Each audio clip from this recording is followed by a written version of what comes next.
Endormissement autonome de bébé, est-ce possible?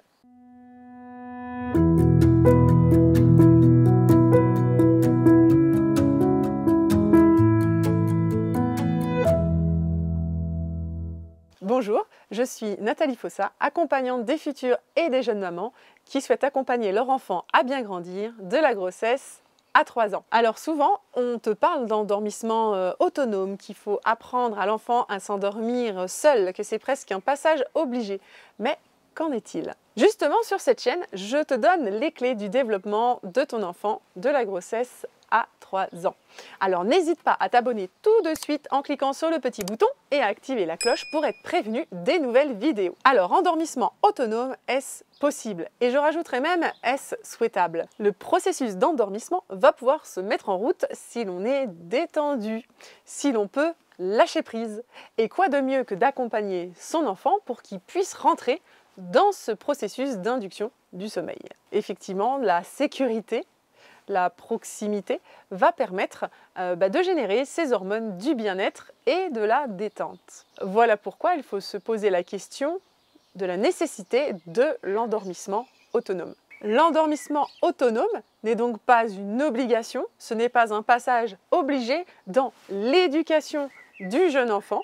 Tant que cela vous convient, que vous êtes heureuse d'accompagner votre enfant jusqu'au sommeil, cela ne pose aucun problème pour son développement, bien au contraire, vous favorisez sa sécurité affective et vous favorisez son endormissement. Donc ne ressentez pas de pression sur le fait de devoir, entre guillemets, imposer l'endormissement dit autonome à votre enfant. Tant que cela vous convient de rester à ses côtés pour l'endormir, eh bien, tout va bien. Surtout, il faut comprendre qu'on parle finalement d'auto-apaisement. Et ce processus d'auto-apaisement, il n'est pas possible avant 8-9 mois.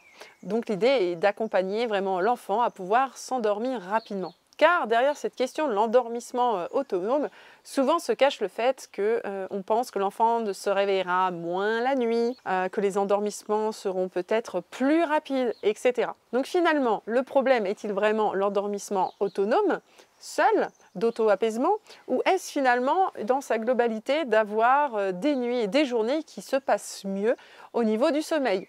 Donc des endormissements qui soient peut-être un peu plus rapides et des réveils qui soient moins fréquents la nuit. Si cela était le cas, peut-être que vous ne vous poseriez pas la question d'ailleurs de l'endormissement autonome.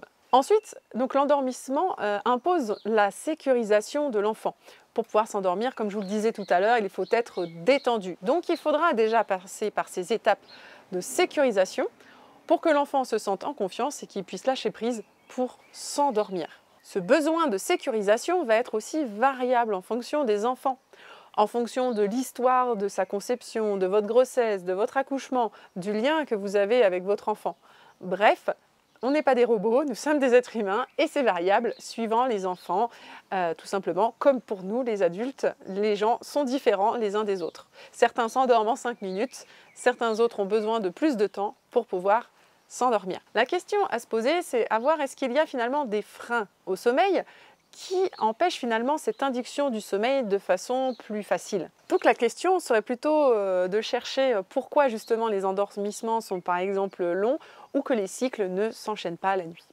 Dans ce cas, n'hésitez pas à prendre rendez-vous pour un appel découverte. Le lien est dans la description de cette vidéo. C'est totalement offert.